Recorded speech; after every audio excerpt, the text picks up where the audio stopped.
Too many lights out, but nowhere near here. It was me in that room, but you couldn't see me. And the flashlights and explosions. Roads are getting nearer.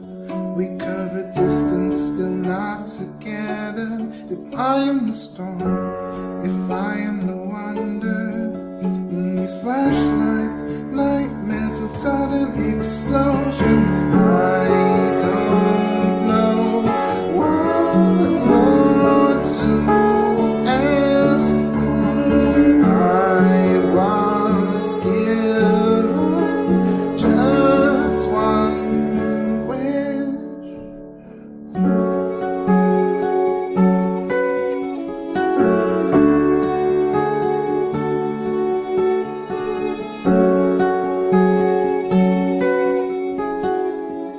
Welcome, my chess friends, and I have a very beautiful positional masterpiece to show you.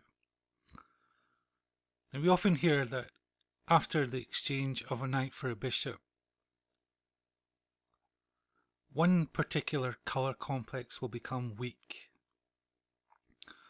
But actually knowing this and being able to exploit it is one thing. And the game that I have before you, played by Botvinnik in 1966, is such a masterpiece that I just had to show it to you. He's playing an international master, a Hungarian international master, Zalagia. And what transpires is early in the game, there is an exchange, as you can see here, for the Queen's bishop for a white knight. And what this means is that potentially Black will have light squared weaknesses all over the chessboard. Because this bishop here has in fact no counterpart. But knowing this and being able to exploit it is one thing. But let's check this game out because it is very, very instructive.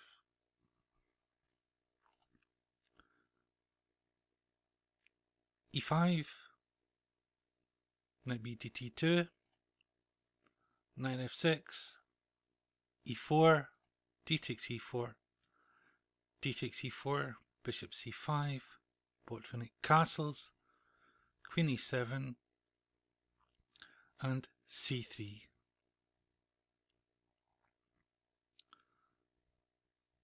Simply taking away the d4 square from Black. Black castles. And here Botvinnik plays the move b4. It's a logical choice. The centre is in fact closed at present. To expand on the king side, he would leave his own king here in some danger, expose it to attack. So the logical choice is to expand on the queen side, and Botvinnik does it with tempo with the move b4. Bishop drops back and a4. Further expansion and gaining space on the queen side. Rook comes to the open file. Botvinnik removes his queen from the open file. And rook a to c8. And bishop to e2. Everything looks really good for Black at present. He has better development than White, and he seems to have good prospects. But after this move here, and it looks innocuous enough, Michael Steen in his book Simple Chess writes, it's hard to believe that this simple move, which doesn't lose any material, is bad for Black. Michael Steen writes, not only is it bad, this is the losing move. It is positionally and strategically lost for Black. Now that is quite a statement to make for a move that doesn't lose any material, as we have said. So how is this positionally lost for black, strategically lost? Well, it gives up, first of all, the d5 square. And after Botvinnik's next move, Botvinnik has two beautiful outposts for his pieces. And black has none. Not a single one. Let me just take the pieces off here just to illustrate that.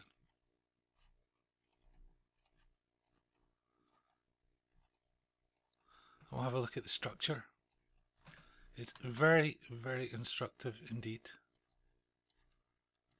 Check this out. Let us count the outposts for white. White has, as we have said, a beautiful square here on c4 and a beautiful square here on d5. Black has no, no, and no. Black has not a single outpost for any of his pieces in the centre of the chessboard. And this is the reason why this move c5 was positionally lost. Now, it might be different for black if he could get in the move c4. Then he has this beautiful outpost here, this beautiful outpost here, and another square here. And thus the whole chess game revolves around the fight for the square c4.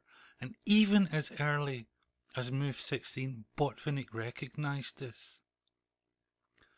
So the main strategic idea is to prevent the move c4, and white will have a beautiful, strategically winning game. Knight e8 and knight to c4.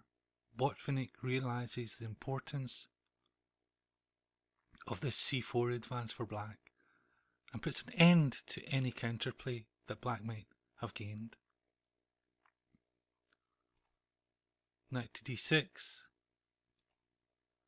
And this tactical shot, bishop to g5. And although it's tactical, its goal is in fact positional. Because if it's taken, then you have knight comes here, and after the rook moves, bishop to c4. And white will be forced to weaken another white square, the f6 square here. So very, very interesting tactical shot from Botvinnik, although it's positional in nature. f6 was played, weakening another white square, the f6 square. And look at the white squares that Botvinnik controls. He controls d5. He's contesting control of c6. This has no pawn cover, and now f6. Beautiful white squared strategy from Mikhail Botvinnik. Bishop comes back. Knight takes, and Botvinnik retakes with the bishop. King to h8 and a5. Bishop drops back. Rook comes to the open file. And you can see that black is really struggling for a plan in this position due to his lack of good squares and outposts for his pieces. His dark square bishop is essentially entombed within its own pawns. Queen a2, rooks are exchanged, and a6. This relieves the queen of having to look after the a pawn, but it also is preparing to take further control of the c6 square, another light square. And this in fact happens. Look at the white squares that white is controlling. it is phenomenal. King to g2, simply getting the king out of the way before he begins any attack. Queen d7. Queen comes to e2. Knight g6. Bishop drops back. Knight e7. This knight is simply nowhere to go. It's unbelievable. And queen c4. h6, making some lift for the king, and the beautiful queen to f7, making use of these weakened light squares around black's king. King to h7 and bishop to c4 again, making sure the c5 pawn does not move. Queen to d6, h4, queen to d1, and the beautiful queen to e8. This bishop here has, as you can see, absolutely limited mobility. It can hardly move, and if it does move, well, the knight here falls. Desperate move f5 was tried, but after he takes f, knight takes f, and bishop to g8, the game is over. Because even after king drops back to h8, well, you can take your choice. You can mate with bishop to f7 if the king in fact moves. I think you can see it's checkmate, like this. Beautiful white square strategy from Mikhail Botvinnik.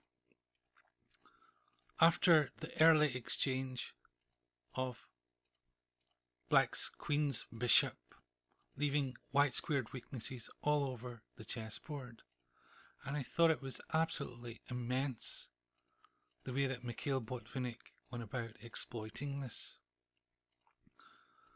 And chess games often revolve around fight for a single square. But it's important for us as chess amateurs to recognise this. And when we look at the structure, in this case, preventing the freeing move c5, which would have given black plenty of outposts here, here and here. So I hope you enjoyed that, my chess friends. It was certainly a pleasure to relate it to you, and I hope that you can make use of it in your own games. If at the early stages of a chess game your opponent decides to exchange one of his bishops for one of your knights, try and create weaknesses on the colour complex of the bishop that was exchanged, and Mikhail Botvinnik provides an absolutely beautiful example of how to do that. So thank you very much for taking the time. I wish you well with your own chess. Take care and goodbye.